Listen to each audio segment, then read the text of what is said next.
I found my two grandsons living under a bridge. I was shocked when I remembered that my daughter-in-law had told me they'd moved to Canada after my son's death 2 years earlier. I took them home, and then they revealed the truth about their mother. Don't forget to subscribe to the channel and comment where you're watching from. I never expected that a simple sewing course would change everything I thought I knew about my family. But that's how life works sometimes. You're minding your own business, threading a needle, and then God drops a bomb right in your lap. My name is Martha Thompson, and at 68 years old, I thought I'd seen enough of life's surprises. I was wrong. It was a Thursday afternoon in late September when I drove from Austin to Lockhart for a quilting workshop.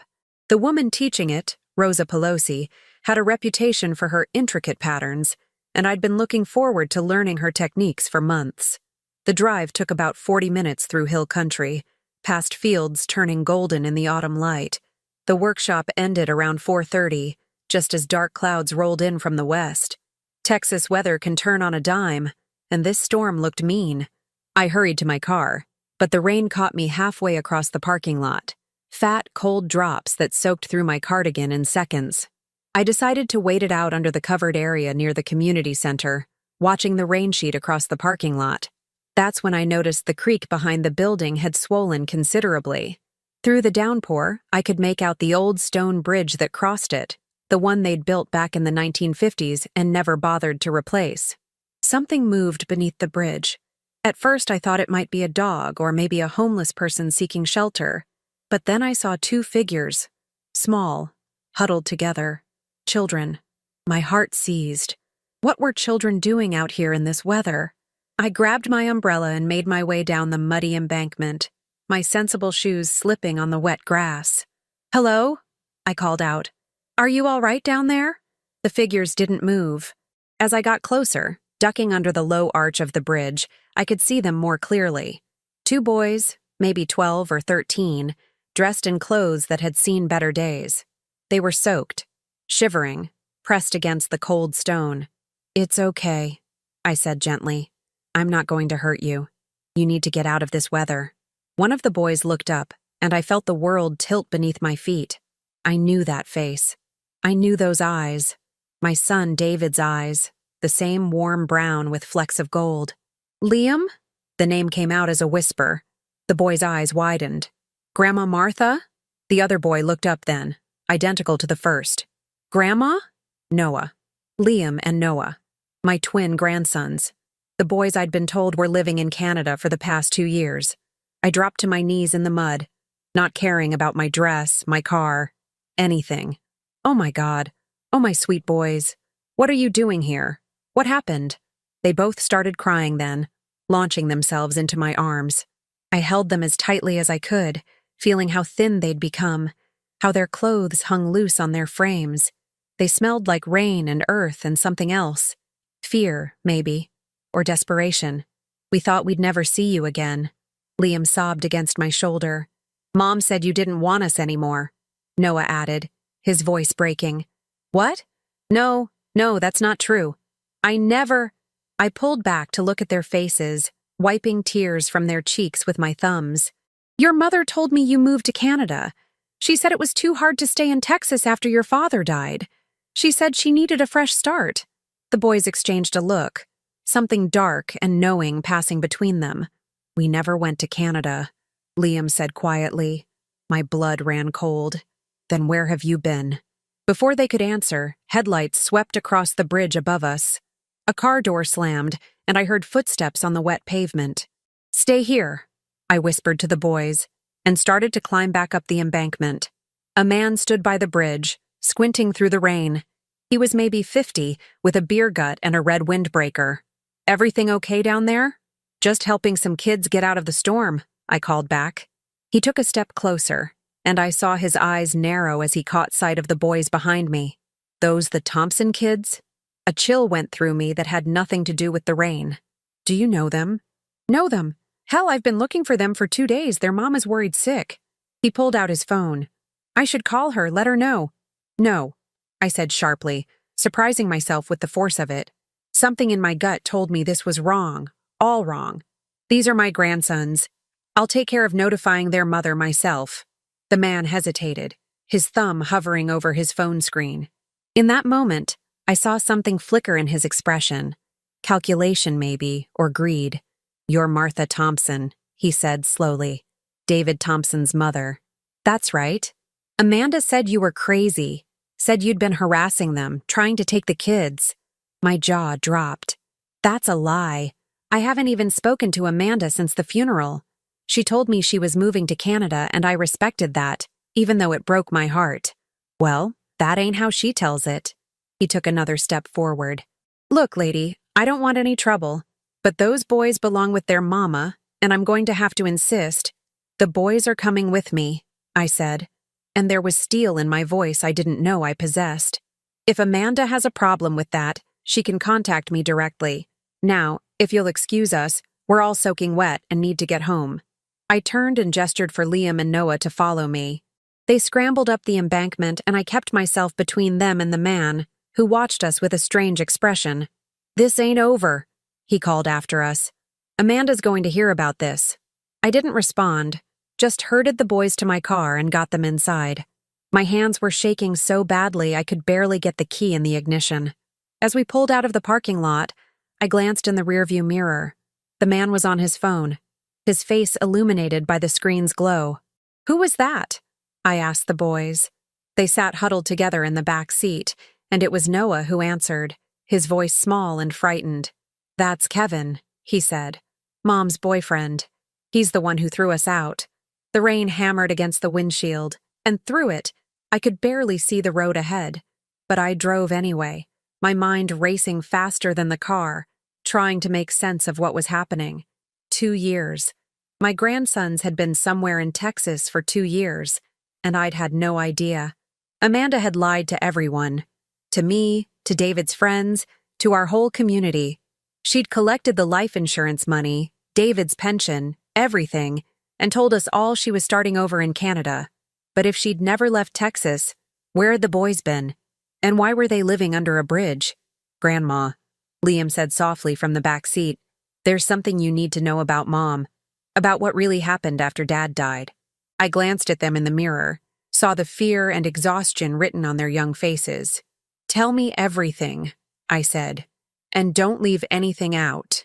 As the storm raged around us and the miles disappeared beneath my tires, the boys began to talk, and with every word, I felt the foundation of everything I thought I knew crumbling away, revealing something dark and twisted underneath.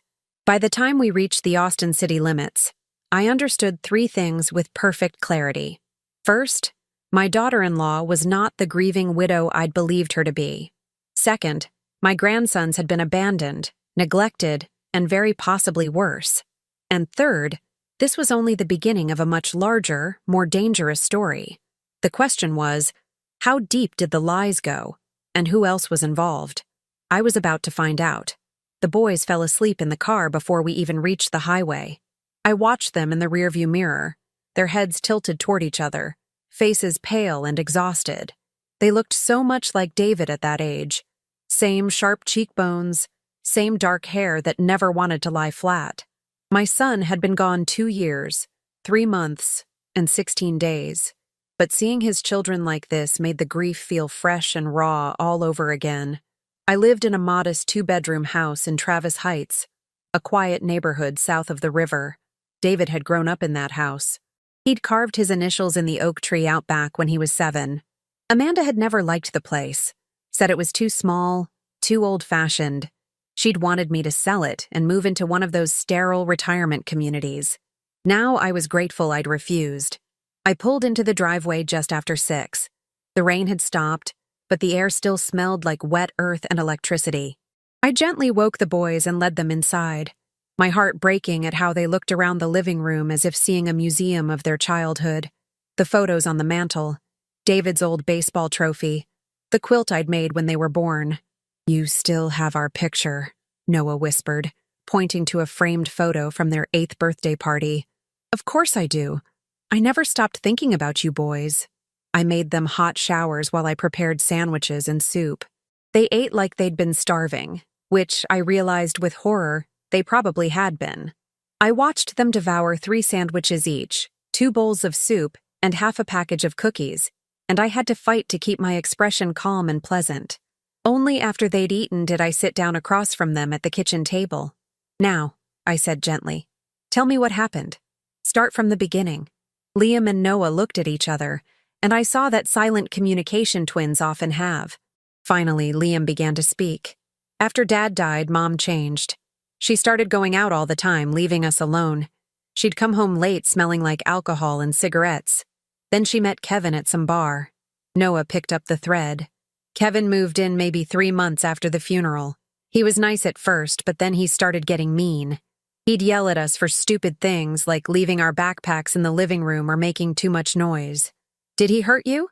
I asked, my voice tight. The boys exchanged another look.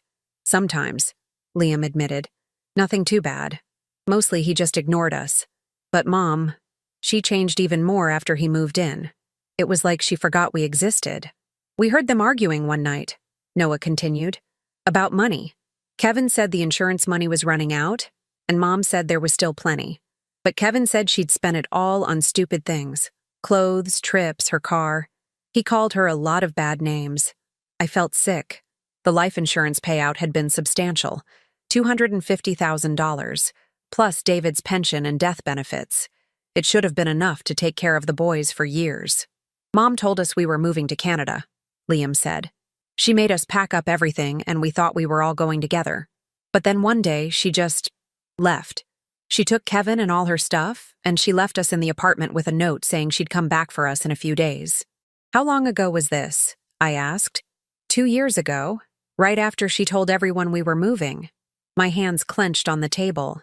"She abandoned you for 2 years?" "At first, she did come back," Noah explained. "Maybe once a month. She'd bring groceries and some cash, tell us to be good and keep quiet. She said if anyone found out we were alone, the state would take us away and we'd never see her again. We were scared, so we did what she said. But then the visit stopped," Liam added. "The last time we saw her was 6 months ago. The rent didn't get paid and we got evicted. We didn't know where to go, so we've been around, sleeping wherever we could. Sometimes in parks, sometimes under bridges. I had to stand up and turn away, pressing my fist against my mouth to keep from screaming.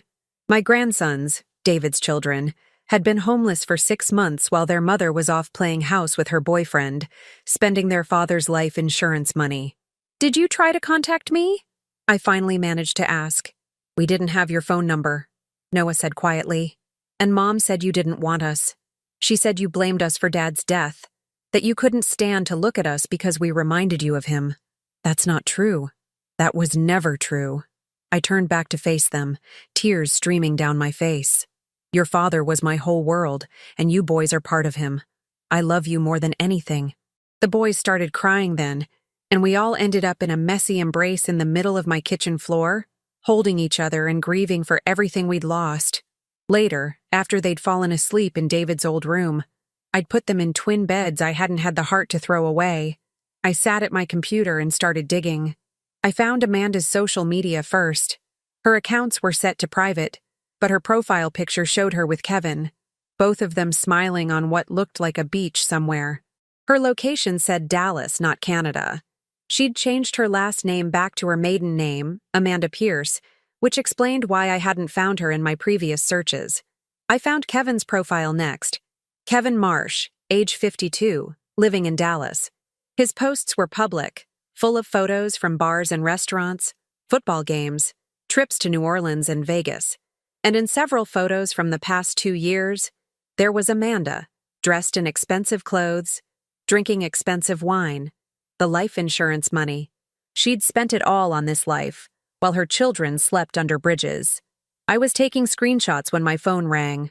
Unknown number. I almost didn't answer, but something made me pick up. "Mrs. Thompson?" A woman's voice, professional and cool. "This is Detective Joan Vaughn with Austin PD. I need to ask you some questions about 2 minors who were reported missing." My heart stopped. Missing? Who reported them missing? Amanda Pierce filed a report this evening claiming her children were taken from her residence in Dallas by an unknown individual. A witness reported seeing an older woman matching your description leaving Lockhart with 2 boys fitting the description of Liam and Noah Thompson. I need you to bring them in for questioning immediately. I gripped the phone harder. Detective, those boys are my grandsons. I found them living under a bridge. Their mother abandoned them. That's not what Ms. Pierce claims. She says you've been harassing her family, that you've made threats regarding custody. She has a restraining order being processed as we speak. That's a lie. I haven't spoken to Amanda in 2 years. Mrs. Thompson, I'm going to need you to bring the boys to the station tonight, or I'll have to send officers to collect them. This is a serious matter. I looked down the hall toward David's room, where my grandsons slept peacefully for the first time in months. There was no way I was letting anyone take them away again. I'll bring them in tomorrow morning, I said. But I'm getting a lawyer first. Mrs. Thompson. I hung up. My hands were shaking. I'd never hung up on a police detective before. I'd never defied authority in my life. But something had changed in me when I'd seen those boys under that bridge. Some fundamental shift had occurred, and I knew with absolute certainty that I would not let Amanda destroy what was left of my family. I called my friend Susan, who'd gone through a nasty custody battle with her ex-husband 5 years ago. She gave me the name of her lawyer, a woman named Donna Phelps who specialized in family law. Call her first thing in the morning, Susan advised. And Martha, don't talk to anyone without her present.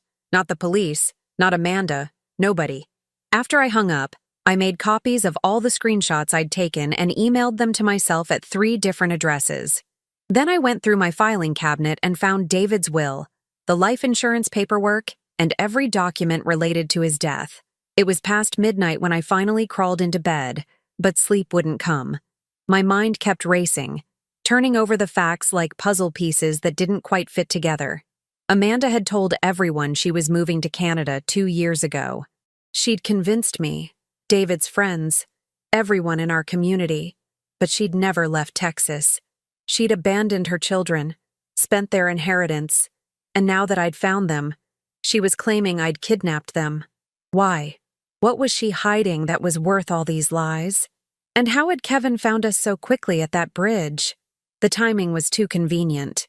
He'd appeared within minutes of my finding the boys, as if he'd been waiting for something like this to happen. My phone buzzed with a text message. Unknown number again. You don't know what you're getting into, old woman. Give the boys back before someone gets hurt. My blood ran cold. I screenshotted the text and added it to my evidence folder. Another text came through immediately. We know where you live. We know you're alone. Those boys don't belong to you. I got up and checked all the locks on my doors and windows. Then I moved a chair against the front door and another against the back. I was probably being paranoid, but I didn't care. In David's room, the boys still slept soundly. I stood in the doorway watching them, and I made a silent promise to my son. I would protect them. No matter what it cost me, no matter who I had to fight, I would keep them safe. My phone buzzed again. This time it was an email from an address I didn't recognize. The subject line read, "You've been warned." Inside was a single photo. My house, taken from across the street. Tonight. I could see my living room light glowing in the window. Someone was watching us right now. I grabbed my phone and called 911, but as I started to speak, I heard a sound outside. Footsteps on my front porch. The doorknob rattled. Then everything went silent. I stood in the dark hallway, my phone clutched in my hand, my heart pounding so hard I thought it might burst. The police dispatcher was asking me questions, but I couldn't speak, couldn't move. The footsteps retreated. A car door slammed. An engine started and faded into the distance. When the police arrived 15 minutes later, there was nothing to find. No car, no footprints in the wet grass, nothing. Just an old woman who'd gotten scared in the night, they probably thought. But I knew better. This was a warning. Amanda and Kevin were telling me they could reach me anytime they wanted. The question was, what were they really afraid I'd discover? End of Part 2. Part 3, The Turning Point. Donna Phelps arrived at my house at 7 the next morning, a sharp-eyed woman in her mid-40s with a leather briefcase and an air of absolute competence. I'd explained the situation over the phone at 6 a.m., and she'd rearranged her entire schedule to meet with us immediately. First rule, she said, sitting at my kitchen table while the boys ate breakfast in the living room. You don't speak to anyone without me present. Not the police, not Amanda, not Kevin. Nobody. The detective said she'd send officers if I didn't bring the boys in. Let her. You haven't committed a crime. Those are your grandchildren. You found them in distress, and you provided them shelter. That's not kidnapping. That's being a responsible adult. She pulled out a legal pad. Now tell me everything. I walked her through the timeline, showed her the screenshots from Amanda's social media, David's life insurance documents, the threatening texts. When I told her about the surveillance last night, her expression darkened. That's witness intimidation. We can use that. She made notes quickly. Here's what's going to happen. We're going to file for emergency custody based on abandonment and neglect. We're going to document everything. The boys' physical condition, their statements, medical examinations, and we're going to request a full investigation into where the insurance money went. Can Amanda really get a restraining order against me? She can file for one, but she won't get it. Not if we move first and establish that you're the protective party here. Donna looked at me seriously. Mrs. Thompson, this is going to get ugly. Amanda is going to fight back with everything she has. Are you prepared for that? I thought of my grandsons sleeping peacefully in their father's old room, the first safe night they'd had in months. Yes, I said. I'm ready. We were scheduled to go to the courthouse at noon, but at 10:30, Detective Vaughn showed up at my door with a partner. Mrs. Thompson, we need to speak with the minors. Donna stepped forward smoothly. I'm her attorney, Donna Phelps. You'll direct all questions through me. Detective Vaughn's jaw tightened. We're investigating a possible kidnapping. No, you're investigating false allegations made by a woman who abandoned her children for 2 years. My client found her grandchildren living under a bridge in Lockhart. If you want to investigate a crime, investigate that. Ms. Pierce claims the children ran away from home and that Mrs. Thompson has been attempting to alienate them from their mother for years. That's demonstrably false. Donna handed her a folder. Inside, you'll find evidence of Ms. Pierce's social media activity over the past 2 years, showing her living in Dallas while claiming to authorities that she'd moved to Canada with her children. You'll also find photographs of the boys taken this morning, showing signs of prolonged malnutrition and neglect. And you'll find threatening text messages sent to my client last night from an unknown number. Detective Vaughn flipped through the folder, her expression shifting from skeptical to concerned. We're filing for emergency custody today, Donna continued. The boys will be examined by a physician, and their statements will be formally recorded. If you'd like to interview them, you may do so with myself and a child advocate present. But I think you'll find that the real criminal here is not my client. The detective looked at me, then at Donna. I'll need to verify this information. By all means. We'll be at the courthouse at noon if you'd like to join us. After they left, I sagged against the doorframe. Thank you. Don't thank me yet. This is just the beginning. Donna checked her watch. Let's get the boys ready. We need medical documentation as soon as possible. At the urgent care clinic, Dr. Morrison examined both boys thoroughly. His report was damning. Both were significantly underweight for their age and height, showing signs of chronic malnutrition. Liam had an untreated infection in his left ear. Noah had scarring on his back, consistent with old injuries. Both showed signs of emotional trauma. How long would you say they've been living in these conditions? Donna asked. Dr. Morrison looked grim. Months, maybe longer. These boys have been severely neglected. The courthouse was a maze of bureaucracy, but Donna navigated it with practiced ease. We filed the emergency custody petition, submitted our evidence, and requested an immediate hearing. The judge assigned to the case, Judge Marianne Foster, agreed to see us that afternoon. I was sitting in the hallway outside the courtroom, the boys beside me, when I saw her. Amanda. She looked different than I remembered. Thinner, harder, her face expertly made up, wearing designer clothes that probably cost more than my monthly mortgage. Kevin stood beside her, his hand possessively on her lower back, and behind them was a man in an expensive suit I assumed was their lawyer. When Amanda saw me, her face contorted with rage. You! She started toward us, but Kevin grabbed her arm. You stole my children! Donna stepped between us immediately. Ms. Pierce, I'm going to advise you not to speak to my client. I don't care who you are. Those are my boys, and she has no right. You abandoned them, I said quietly, standing up. The words came out steady and cold. You left them alone in an apartment for months, and when they got evicted, they ended up homeless. You told everyone you moved to Canada while you spent their father's insurance money on your boyfriend. Amanda's eyes widened, and I saw something flicker there. Fear, maybe, or calculation. That's a lie. I have proof. Photographs? Bank records. Your own social media posts. You crazy old bitch. Kevin started forward, but their lawyer pulled him back. My clients have nothing to say at this time, the lawyer said smoothly. He was young, maybe 30, with slicked back hair and cold eyes. But I should warn you, Mrs. Thompson, that filing false allegations is a serious crime. We'll be countersuing for defamation, emotional distress, and legal fees. Good luck with that, Donna said. We look forward to discovery. Judge Foster called us into chambers at 2:30. She was a woman in her 60s with steel gray hair and a no-nonsense demeanor that reminded me of my old high school principal. She'd reviewed our petition and evidence. Ms. Pierce, she said, looking at Amanda, can you explain why you told multiple parties that you were moving to Canada when you were, in fact, living in Dallas? Amanda's lawyer leaned forward. Your Honor, my client was exercising her right to privacy. She saw no need to inform her former mother-in-law of her whereabouts. That doesn't explain why she told people she was leaving the country. My client was grieving and not thinking clearly. Where have your children been living for the past 6 months? Judge Foster interrupted. Amanda's face went pale. They were with me, in Dallas. Really? Because I have a medical report here stating both boys show signs of prolonged homelessness and neglect. That's because Amanda pointed at me. She's been poisoning them against me, telling them lies.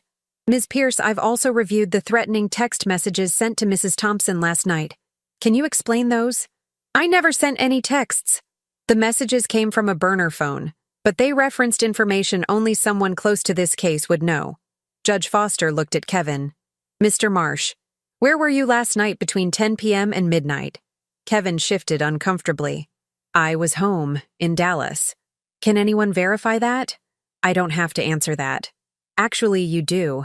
This is a custody hearing, and the welfare of 2 minors is at stake. Judge Foster turned to the boys who sat quietly beside me. Liam, Noah, I'd like to speak with you privately. Is that all right? They nodded, and Donna and I were escorted to a waiting room while the judge interviewed them. Amanda and Kevin were sent to a different room, and I could hear Amanda's raised voice through the walls, though I couldn't make out the words. 20 minutes later, we were called back in. Judge Foster's expression was grave. Based on the evidence presented and the statements from the minors, I'm granting emergency custody to Martha Thompson. Ms. Pierce, you are prohibited from contacting the children or Mrs. Thompson until a full hearing can be scheduled. That hearing will take place in 3 weeks, during which time a full investigation will be conducted into the allegations of abandonment and neglect. Your Honor, this is outrageous, Amanda's lawyer protested. My client is being denied her parental rights based on the word of an elderly woman with a clear bias. Your client abandoned her children for 6 months, during which time they were homeless. That's not bias. That's fact. The boys themselves have confirmed it. Judge Foster's voice was hard. I'm also ordering a forensic accounting of the life insurance funds received by Ms. Pierce following the death of David Thompson. If it's found that those funds were misappropriated, criminal charges may follow. Amanda went white. You can't do that. I absolutely can. This hearing is adjourned. As we filed out of the courtroom, I heard Kevin hiss at Amanda. You said the money thing was buried. You said no one could trace it. Shut up, Amanda snapped back. Just shut up. My blood went cold. What money thing? What had they buried? Outside the courthouse, Donna gripped my arm. We won this round, but this is far from over. Amanda's going to come after you with everything she has. You need to be careful. What did Kevin mean about the money being buried? Donna's expression was troubled. I don't know, but I'm going to find out. In the meantime, I want you to install a security system at your house. Cameras, alarms, everything. And keep documenting everything. Every expense for the boys, every conversation, every incident. That night, I couldn't sleep. I kept thinking about Kevin's words, about the fear in Amanda's eyes when the judge mentioned the forensic accounting. There was something more here, something bigger than just a mother abandoning her children. At 2 a.m., I got up and went to my computer. I started searching for David's death records, something I hadn't looked at since the funeral. He'd died in a car accident on Highway 71, his truck sliding off the road during a rainstorm. The police report said it was an accident. Hydroplaning, poor visibility, tragic, but not suspicious. But now, with everything I'd learned, I wondered. I pulled up the insurance policy. It had a double indemnity clause for accidental death. If David had died by suicide or natural causes, the payout would have been $125,000. But because it was ruled an accident, Amanda had received $250,000. What if it hadn't been an accident? My hands started shaking. No, I was being paranoid. David's death was investigated. The police found no evidence of foul play. But what if they hadn't looked hard enough? I spent the rest of the night going through every document related to David's death, the police report, the autopsy, the insurance investigation. And slowly, I started to notice things that didn't quite add up. David had been driving home from work, but his route didn't usually take him on Highway 71. He normally took I-35. The accident happened at 9 p.m., but David usually left work at 5:30. His blood alcohol level was 0.09, just over the legal limit. But David barely drank. He'd have a beer with dinner occasionally, but I'd never seen him drunk. And then I found something else, a police note I'd missed before. An anonymous tip had been called in about a drunk driver on Highway 71, 20 minutes before David's accident. The description matched his truck. Someone had called the police on David before he crashed. Someone who knew where he was and what he was driving. Someone who wanted his accident on record as drunk driving, not murder. As dawn broke over Austin, I sat at my kitchen table with a terrible certainty growing in my chest. Amanda hadn't just abandoned her children and stolen their inheritance. She might have killed their father too. I didn't tell Donna about my suspicions right away. I needed to be sure. Accusing someone of murder based on a hunch would destroy my credibility in the custody case, and I couldn't risk losing the boys. Instead, I called the Texas Department of Public Safety and requested a copy of the full accident investigation file. I told them I was the deceased's mother and needed it for insurance purposes. They said it would take a week to process. A week felt like an eternity. Meanwhile, life took on a strange new rhythm. The boys settled into my house with surprising ease, as if they'd been waiting years to come home. I enrolled them in the local middle school, bought them new clothes, and made sure they had 3 solid meals a day. Watching them fill out, seeing color return to their cheeks, gave me a satisfaction deeper than anything I'd felt in years. But the threats didn't stop. 3 days after the hearing, someone slashed my tires in the grocery store parking lot. The security cameras had been conveniently angled away from my car. 4 days after the hearing, I received a letter from a law firm in Dallas. Amanda was suing me for grandparental alienation, defamation, and intentional infliction of emotional distress. They were asking for $500,000 in damages. "It's an intimidation tactic," Donna assured me when I showed her the letter. "They know they don't have a case. They're trying to scare you into giving up custody." "It's working," I admitted. "Don't let it. We're going to countersue for the boys' medical expenses, therapy costs, and reimbursement of the misappropriated insurance funds. By the time we're done, Amanda's going to wish she'd never filed this lawsuit." On the 5th day, I got a call from an investigator with the Texas Department of Insurance Fraud Division. His name was Marcus Webb, and his voice was all business. "Mrs. Thompson, I'm calling regarding the life insurance claim filed by Amanda Pierce following your son's death. We've been conducting an investigation based on the court order from Judge Foster, and I have some questions for you." My heart started racing. "What kind of questions? Can you tell me about your son's relationship with his wife in the months before his death?" I thought carefully. They were having problems. David called me a few times, said Amanda was acting strange, spending a lot of money, going out late, being secretive about where she'd been.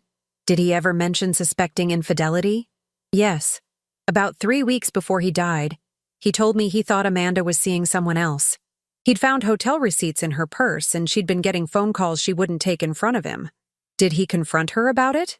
He said he was planning to. He wanted to get proof first, maybe hire a private investigator. There was a pause on the line. Mrs. Thompson, did your son have a drinking problem? No, absolutely not. David was careful about alcohol. His father, my ex-husband, was an alcoholic, and David had seen what that could do to a family. He'd have a beer occasionally, but I never saw him impaired. The police report stated his blood alcohol was 0.9 at the time of death. I know. I never understood that. It didn't make sense. What if I told you that the blood sample might have been tampered with? My breath caught. What? I can't give you details yet, but there are irregularities in the chain of custody for your son's blood work. The samples were processed at a private lab that was later shut down for falsifying test results in several cases. We're looking into whether your son's case was one of them. Are you saying Amanda paid someone to falsify the blood alcohol results? I'm not saying anything yet, but I am going to need you to document everything you remember about the time leading up to your son's death. Every conversation, every concern he expressed, every detail, no matter how small. After I hung up, I sat at my kitchen table with shaking hands and wrote down everything I could remember. David's phone calls, his worries, the night he'd told me he thought Amanda was cheating, the way his voice had sounded, tired, sad, but also determined. He'd said he loved his boys too much to let them grow up in a broken home. He was going to fix things, he'd said one way or another. 2 weeks later, he was dead. I was so absorbed in my memories that I didn't hear Liam come into the kitchen. Grandma? Are you okay? I quickly wiped my eyes. I'm fine, sweetheart. Just thinking about your dad. Liam sat down across from me. At 12, he looked so much like David it sometimes hurt to look at him. We miss him too. I know you do. He was quiet for a moment, then said, Grandma, can I ask you something? Anything. Do you think Dad's accident was really an accident? The question hit me like a physical blow. Why would you ask that? Liam looked down at his hands. Because of something Mom said once. Noah and I weren't supposed to hear, but she was on the phone with Kevin about a month before she left us. She said, at least we got away with it. And Kevin said something like, if anyone asks questions, we stick to the story. We didn't know what they meant, but after everything that's happened, my blood turned to ice. Did you tell the police this? Or the judge? No, we were too scared, and we weren't sure if we heard it right. Liam, this is important. I need you to tell me exactly what you remember. Every word. Over the next hour, Liam recounted the conversation in painstaking detail. Noah joined us halfway through and confirmed everything. They'd been in their room, but the walls were thin in the apartment. They'd heard Amanda laughing, heard her say that no one suspected anything, that the insurance money had already been paid out. Kevin had said something about a guy named Rico who owed him a favor. Amanda had told him to never mention that name again. Who's Rico? I asked. The boys shook their heads. They didn't know. I called Donna immediately. Within 2 hours, she was at my house with Marcus Webb and Detective Vaughn. The boys repeated their story. Marcus recorded every word, and Detective Vaughn took notes with an expression that grew progressively darker. This changes everything, Vaughn said when they finished. If there's evidence of insurance fraud, possibly murder, we're looking at a criminal investigation, not just a custody dispute. What about the boys? I asked. Are they safe? If Amanda finds out they're talking, we'll provide protection, Vaughn assured me. But Mrs. Thompson, you need to understand something. If this goes where I think it's going, your grandsons are going to become key witnesses in a murder investigation. They'll have to testify. Are you prepared for that? I looked at Liam and Noah, their young faces serious and frightened. They'd already been through so much. But I thought of David, my gentle, kind son who'd never hurt anyone, possibly murdered by his own wife for insurance money. Yes, I said. We're prepared. That night, police stationed an unmarked car outside my house. I installed the security system Donna had recommended, cameras on every door and window, motion sensors, alarms. The boys thought it was excessive until I explained what was really happening. You think Mom killed Dad? Noah's voice was small and broken. I think she might have, I said gently. I'm so sorry. They cried in my arms for a long time. When they finally fell asleep, I sat in the living room watching the security monitors, waiting for something to happen. It didn't take long. At 1:15 a.m., a car pulled up across the street. It sat there for 10 minutes, engine running, before slowly driving away. The license plate was obscured. At 2:30, my phone rang. Unknown number. Hello?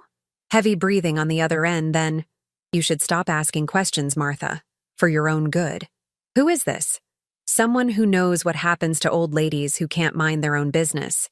Accidents happen, houses catch fire, people disappear. I was recording on my phone's app, something Donna had taught me. Is that a threat? A low laugh. It's friendly advice. Drop the custody case. Stop talking to the police. Or those boys of yours might end up back under a bridge, permanently. The line went dead. I immediately sent the recording to Donna and Detective Vaughn. Then I went to check on the boys.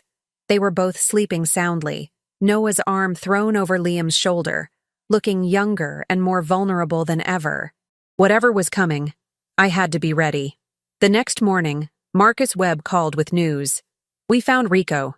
His real name is Ricardo Mendez, and he's got a rap sheet longer than my arm. Fraud, forgery, and he used to work as a phlebotomist before he lost his license for selling prescription drugs. Guess where he worked in February 2 years ago? Where? Precision Medical Labs. The same lab that processed your son's blood work. The same lab that was shut down for falsifying results. Can you prove he tampered with David's samples? We're working on it. But here's the interesting part. Ricardo's phone records show multiple calls to Kevin Marsh in the days leading up to and following your son's death. And Kevin's bank records show a cash withdrawal of $10,000 2 days before the accident. He paid Ricardo to falsify the blood test. That's what it looks like. But we need more. We need to prove Amanda and Kevin planned the whole thing. What about David's truck? Was it examined for tampering? There was a pause. The truck was totaled and sent to salvage 2 weeks after the accident, standard procedure. So there's no way to prove it was sabotaged. Not unless we can find someone who examined it before it was destroyed. Did your son have a mechanic he trusted? I thought back. Yes, Joe Martinez at Austin Auto Works. David took his truck there for everything. I'll need his contact information. I gave it to him, and after we hung up, I sat staring at the wall. The pieces were coming together, but slowly, painfully. Every new revelation felt like a fresh wound. My son had been murdered. His wife and her boyfriend had planned it, paid someone to make it look like drunk driving, collected the insurance money, and then abandoned his children when the money ran out. And now they were threatening me to keep their secret buried. But they'd made one critical mistake.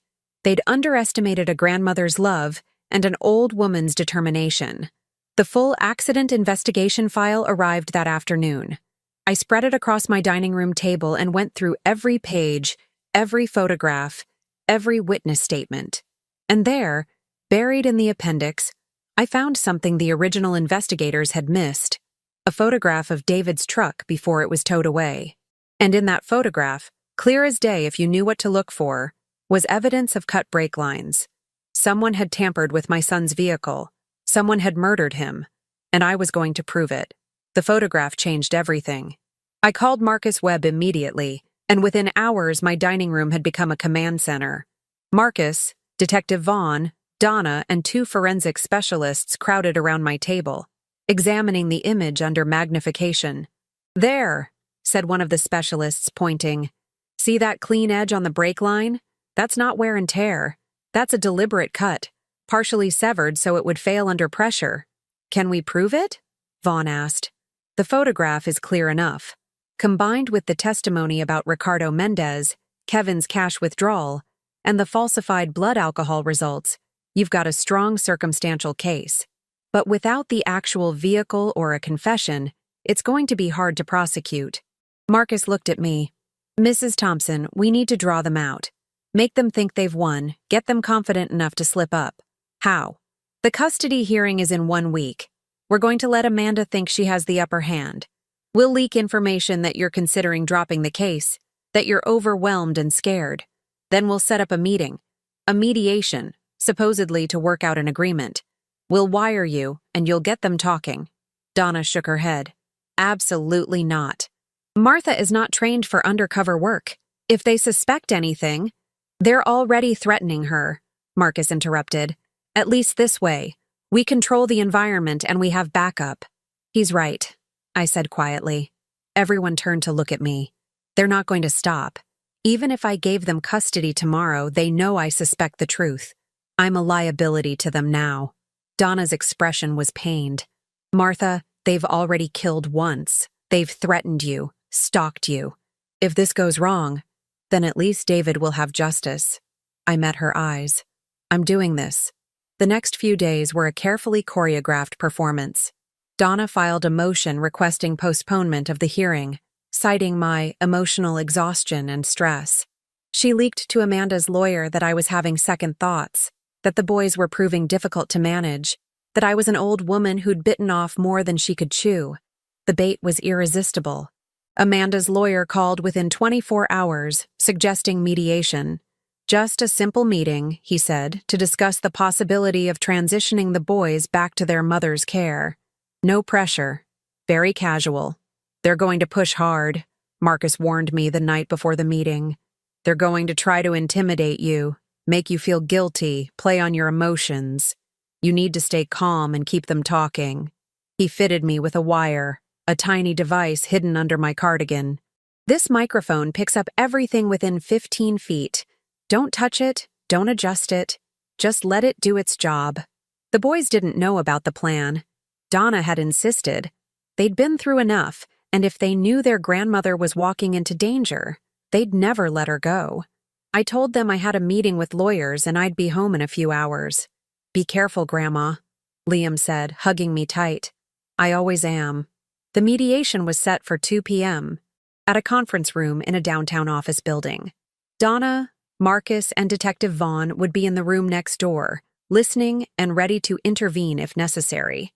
Uniformed officers were stationed in the lobby and parking garage. I arrived 5 minutes early.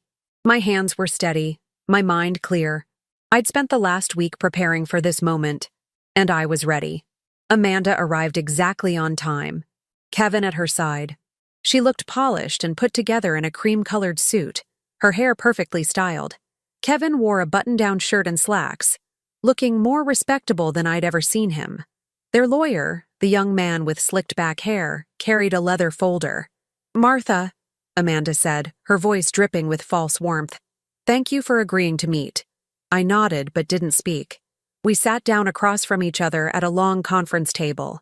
The lawyer opened his folder and launched into a prepared speech about cooperation and family unity, but I barely listened. I was watching Amanda and Kevin, reading their body language. Amanda's hands were clenched in her lap. Kevin kept shifting his weight, his eyes darting to the door. They were nervous. "Good. Mrs. Thompson," the lawyer said, pulling my attention back. "My clients are prepared to be very reasonable. They understand you've grown attached to the boys, and they're willing to arrange generous visitation rights if you agree to drop the custody petition." "What about the insurance money?" I asked. The room went very still. "I'm sorry?" the lawyer said. "The $250,000 Amanda received when my son died. The money that was supposed to provide for his children. Where did it go?" Amanda's face flushed. "That's none of your business." "It became my business when I found those children living under a bridge." "We've explained that situation?" the lawyer interjected smoothly. "The boys ran away. My client has been searching for them frantically. For 6 months? She searched for 6 months and never called me? Never filed a missing persons report until after I found them?" I kept my voice calm, reasonable. "That doesn't make sense."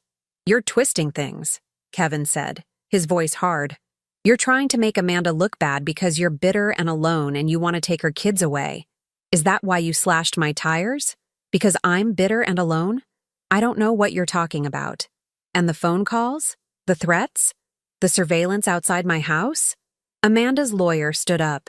"Mrs. Thompson, if you're accusing my clients of harassment, you should file a police report. But these baseless accusations are exactly why mediation was a mistake. My clients came here in good faith. Good faith? I laughed, and there was something bitter in it. Amanda abandoned her children and spent their inheritance, and now she wants them back because she heard they've been learning about computers, promising potential with computers, and wants to control their future. She thinks they're going to be successful, and she wants to control that success. That's ridiculous, Amanda spat. They're my sons. You lost the right to call them that when you threw them away. Amanda lunged across the table, her composure finally cracking. Kevin grabbed her arm, pulling her back, but not before she screamed, "You don't know what it was like, living with David, pretending everything was perfect when he was suffocating me. I deserved that money. I earned it putting up with him for 10 years. The room went silent. So you admit you took the insurance money for yourself, I said softly. Amanda realized her mistake too late. Her eyes went wide, and she looked at her lawyer, who'd gone pale. My client misspoke, he began.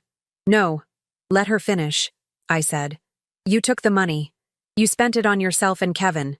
And when it ran out, you got rid of the boys because they were an inconvenience. They were more than an inconvenience, Kevin snarled. They were leeches, just like their father, always needing something, always whining. Amanda deserved better than that. Did David deserve to die? I asked, my voice cutting through the room like a blade. Everything stopped. What? Amanda whispered. Did my son deserve to die? Because that's what happened, isn't it? His brakes were cut. His blood alcohol was falsified. You and Kevin planned the whole thing. You're insane, Amanda said, but her voice was shaking. David died in an accident. An accident on a route he never took. At a time he shouldn't have been driving, with a blood alcohol level that doesn't match who he was as a person. I leaned forward. You paid Ricardo Mendez to falsify those results. Kevin gave him $10,000 2 days before David died. Kevin was on his feet. You can't prove that. Actually, I can. Ricardo's phone records show multiple calls between you. Bank records show the cash withdrawal. And we found the photographs from the accident scene showing David's brake lines were cut. The color drained from Kevin's face. He looked at Amanda, and in that moment, I saw the truth written across both their faces. Guilt, panic, and rage. You wore a wire, Kevin said flatly. You're recording this. Before I could move, he lunged across the table toward me. But the door burst open, and suddenly the room was full of police. Marcus grabbed Kevin and slammed him against the wall. Detective Vaughn moved to intercept Amanda, who was trying to run for the door. Kevin Marsh, Amanda Pierce, you're under arrest for conspiracy to commit murder, insurance fraud, and child abandonment, Vaughn said, snapping handcuffs on Amanda's wrists. Amanda was crying now, mascara running down her face. We didn't mean for it to happen this way. David was going to leave me, he was going to take the boys, and I'd have nothing. We just wanted to scare him, make him crash a little, but he died, I finished. And you took the insurance money and pretended to grieve. Shut up, Kevin hissed at her. Don't say another word. It's too late, Marcus said. We have everything we need. The wire, your confession, the evidence, it's over. As they were led away, Amanda looked back at me. Those boys are going to hate you for this. You're taking their mother away. You took their father away, I said quietly. You took their childhood, their stability, their innocence. You took everything from them, and you did it for money. If they hate anyone, Amanda, they'll hate you. After they were gone, I sat in the conference room, shaking with adrenaline and relief. Donna put her hand on my shoulder. You did it, she said softly. You got them. It's not over yet, I said. There's still the trial. They'll plead out. With the confession on tape and all the evidence, their lawyers will advise them to take a deal. She smiled. Martha, you just solved your son's murder. You brought his killers to justice, and you saved your grandsons. I did what any mother would do. No, Donna said. You did what very few people would have the courage to do. You faced down murderers and con artists, you risked your own safety, and you never gave up. That's not just being a mother. That's being a hero. I didn't feel like a hero. I felt tired, sad, and old. But I also felt something else. A fierce, burning satisfaction. David could rest now. His sons would grow up knowing the truth, knowing they'd been loved and fought for. And Amanda and Kevin would spend the rest of their lives paying for what they'd done. Marcus drove me home, where the boys were waiting anxiously on the front porch. "Grandma!" They ran to me, and I held them both tight. "It's over," I told them. "Your mother and Kevin have been arrested. They confessed to everything." I watched their faces, expecting tears, expecting grief. But instead, I saw relief. "We knew," Liam said quietly. "Deep down, we always knew something was wrong about Dad's accident. We just couldn't prove it. And now she can't hurt us anymore," Noah added. "No," I agreed. "She can't. You're safe now, both of you." That night, after the boys had gone to bed, I sat on my back porch looking at the stars. David's oak tree stood in the corner of the yard, its leaves rustling in the wind. I imagined I could hear his voice in that sound, whispering thank you. "You're welcome, son," I whispered back. "You're welcome." The fight wasn't completely over. There would be trials, testimonies, legal proceedings that might take years. But the hardest part was done. The truth was out. Justice would be served. And two boys who'd lost everything had been given a second chance at life. The trial took 8 months to reach its conclusion. But in the end, justice was swift and absolute. Amanda pleaded guilty to conspiracy to commit murder, insurance fraud, and child abandonment in exchange for a sentence of 25 years without parole. Kevin, facing the additional charge of actually cutting David's brake lines, received 35 years. Ricardo Mendez, who testified against them in exchange for a reduced sentence, got 10 years for his role in falsifying the blood alcohol results. I sat in the courtroom the day they were sentenced, the boys on either side of me. Amanda looked smaller somehow, diminished in her orange jumpsuit, her hair pulled back in a simple ponytail. When the judge read the sentence, she didn't cry or protest. She just stared at the table in front of her. But before they led her away, she turned to look at us one last time. Her eyes met mine, and I saw something there I hadn't expected. Not hatred or anger, but regret. Real, genuine regret. "I'm sorry," she mouthed. I didn't respond. Some things are beyond the reach of apology.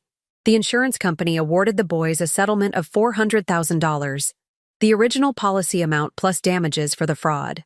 The money was placed in a trust that I would manage until they turned 18, with strict provisions that it could only be used for their education, health, and well-being. But by then, they didn't need it as much as we'd thought they would. It started small, the way most important things do. About 3 months after Amanda's arrest, while life was slowly returning to normal, I noticed Liam and Noah spending hours on my old laptop. At first, I thought they were just playing games or watching videos, the way kids do. But when I looked closer, I saw they were watching coding tutorials, building simple programs, experimenting with software. "Dad used to do this stuff," Liam explained when I asked about it. "He worked in IT, remember? He taught us some basics before he died. We kind of forgot about it while we were, but now we're remembering. And it's fun. It makes us feel close to him," Noah added softly. I encouraged them. I bought them books on programming, upgraded the laptop, made sure they had fast internet. Their teachers at school noticed their aptitude and recommended them for advanced computer science courses. By the end of that first year, they were fixing computers for neighbors. Just simple things at first: virus removal, data recovery, setting up networks. Word spread, and soon local small businesses were calling, asking if Martha's grandsons could help them with their systems. The boys charged modest fees, just enough to cover supplies and maybe save a little. They were good at it, patient and thorough, and they genuinely seemed to enjoy solving problems. Then, about 18 months after I'd found them under that bridge, they came to me with an idea. "Grandma," Liam said, sitting at the kitchen table with a notebook full of sketches and diagrams, "we've been noticing something. All these small businesses we help, the bakery, the hardware store, the bookshop, they all have the same problems. They're using old, complicated systems that don't talk to each other. Inventory in one program, sales in another, accounting somewhere else. We think we could build something better," Noah continued, A simple system that does everything in one place. Easy to use, affordable for small businesses. That sounds ambitious, I said carefully. You're only 14. Almost 15, Liam corrected with a grin. And yeah, it's ambitious. But we've been learning, and we think we can do it. We just need your permission to try. How could I say no to that? They spent the next 6 months working on their software, testing it on our own household budget first, then offering it free to a few trusted local businesses. They listened to feedback, made adjustments, refined the interface until it was intuitive enough that anyone could use it. I watched them work with a mixture of pride and wonder. They'd inherited David's analytical mind and his patience for solving complex problems. But they'd also developed something else: resilience, creativity, and a deep understanding that came from having survived real hardship. When they finally launched their product officially, calling it Simple Biz, they priced it at $30 a month per business. Affordable enough that even the smallest mom-and-pop shop could justify it, but enough to generate real revenue if it caught on. It caught on faster than any of us expected. Within 3 months, they had 50 clients. Within 6 months, 200. Local news picked up the story. Teenage twins who'd overcome tragedy and homelessness to build a successful business. Then regional news. Then national. Tech blogs started writing about Simple Biz, praising its elegant design and practical functionality. Venture capitalists reached out, wanting to invest. By the time the boys turned 16, they'd been offered $3 million for their company. They came to me before making any decisions, spreading the offer letters across the kitchen table, the same table where we'd eaten that first meal together, where they'd told me the truth about their mother, where we'd planned our fight for justice. "What do you think we should do, Grandma?" Liam asked. I looked at these young men, no longer the frightened, malnourished children I'd found under a bridge, but confident, capable individuals with bright futures ahead of them. "What do you want to do?" I asked. They looked at each other, that twin telepathy passing between them. "We want to keep growing the company ourselves," Noah said. "We're not ready to sell. We like what we're building. But we want to use some of the investment money to expand, hire a small team, maybe develop new products," Liam added. "We'd stay in control, but we'd have resources to grow faster." "Then that's what you should do," I said simply. They accepted one of the investment offers, $2 million for 20% of the company, with provisions that kept them in control of all major decisions. They hired a small team of developers and a business manager, rented a modest office space in East Austin, and threw themselves into building something bigger. I watched all of this unfold with amazement, but what struck me most wasn't their business success. It was how they handled it. They were humble. They remembered where they'd come from. They donated computers to the local schools, funded coding programs for underprivileged kids, and made a point of hiring people who'd faced hardship, foster kids aging out of the system, formerly homeless individuals, people who just needed someone to believe in them. "Dad always said that success isn't about how much money you make," Liam told a reporter once. "It's about how many people you help along the way." The boys' success attracted attention from unexpected quarters. 3 years after Amanda's conviction, she tried to file an appeal, claiming she deserved access to their trust fund since she was still technically their legal mother. Her lawyer argued that the boys' success was built on skills she and David had provided, and therefore she was entitled to compensation. Donna shut it down in one hearing. "Your client abandoned these children," Donna told the judge, her voice cold and precise. "She left them homeless and starving while she spent their inheritance on herself. She conspired to murder their father. She has no moral or legal claim to anything these young men have built through their own hard work and resilience. This appeal is insulting and should be dismissed immediately." It was. The judge went further, terminating Amanda's parental rights entirely and granting me full legal guardianship. The boys were officially, permanently mine. We celebrated that night with homemade pizza and chocolate cake, just the 3 of us in the little house that had become our home. As I watched them laugh and joke and make plans for the future, I thought about how far we'd all come. I'd been a lonely widow, grieving my son, believing his children were lost to me forever. Now I was a guardian, a grandmother actively involved in two brilliant young lives, fighting alongside them every day. They'd been abandoned, neglected, literally thrown away. Now they were thriving, building something meaningful, proving that trauma doesn't have to define you. "Grandma," Noah said that night, after Liam had gone to bed, "can I ask you something?" "Always." "Why did you fight so hard for us? You could have just let Mom take us back. It would have been easier, safer. But you risked everything." I took his hand in mine, feeling the calluses from hours spent typing code, building dreams. "Because you're my family," I said simply. "Because your father was my son, and I loved him more than life. And because every child deserves to be fought for, protected, cherished. You boys are David's legacy, the best part of him, still living and growing. How could I do anything less than fight with everything I had?" Tears shone in his eyes.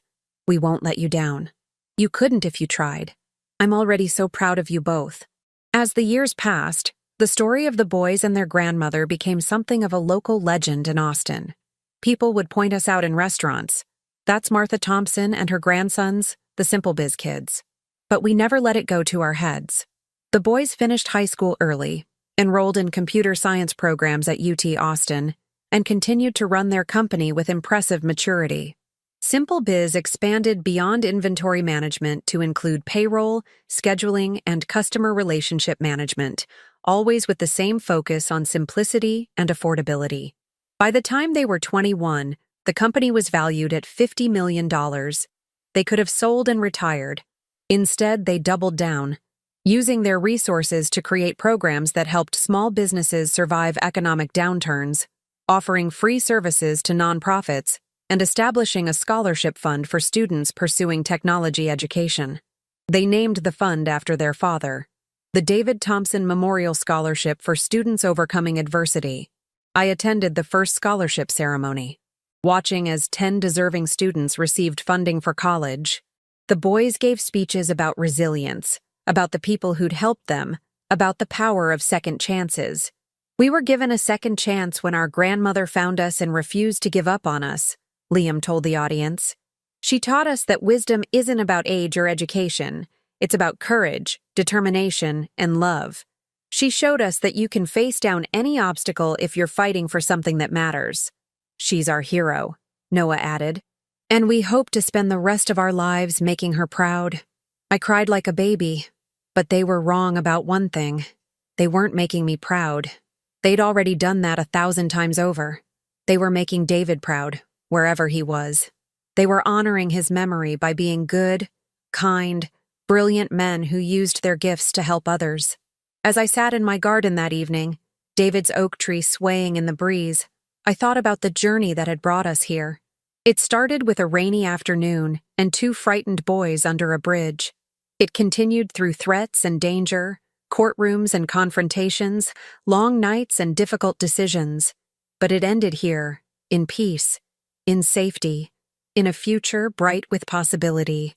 People often told me I'd saved the boys, but the truth was more complicated than that. We'd saved each other. They'd given me purpose when I thought my life was over. They'd reminded me that I was stronger than I knew, braver than I believed, more capable than anyone expected. And in return, I'd given them what every child deserves: a safe home, unconditional love, and someone who would fight for them no matter what. The house in Travis Heights, with its old oak tree and its memories of David, had become more than just a place to live. It was a symbol of survival, of family, of the truth that love is stronger than greed, that wisdom triumphs over violence, that patience and determination can overcome any obstacle. Amanda and Kevin had tried to destroy this family for money. They'd killed and lied and abandoned children to cover their crimes. But in the end, they'd lost everything. And we'd won everything that mattered. I looked up at the stars beginning to appear in the darkening sky, and I whispered the words I said every night. "Rest easy, David. Your boys are safe. They're thriving. And I promise you, I'll keep protecting them for as long as I have breath in my body." The wind rustled through the oak tree, and I chose to believe it was David's way of saying thank you. My phone buzzed with a text from Liam. "Movie night tomorrow?" Noah says it's your turn to pick. I smiled and texted back. Sounds perfect. Love you both. The response came immediately. Love you too, Grandma. More than you know. I put my phone away and sat in the gathering darkness, surrounded by the sounds of my neighborhood. Children playing, dogs barking, the distant hum of traffic. Ordinary sounds of ordinary life. But there was nothing ordinary about what we'd survived, what we'd built, what we'd become. We were proof that age is not weakness, but strength. That lived experience trumps youthful arrogance. That a grandmother's love is a force to be reckoned with. And that sometimes, the most important battles are fought not with weapons or violence, but with patience, intelligence, and an unshakable commitment to protecting the people you love. The boys and I had started under a bridge in a rainstorm, with nothing but each other. Now we had everything, and no one, not Amanda, not Kevin, not anyone, could ever take that away from us again. Now tell me, what would you have done if you were in my place? Let me know in the comments. Thank you for watching, and don't forget to check out the video on your screen right now. I'm sure it will surprise you.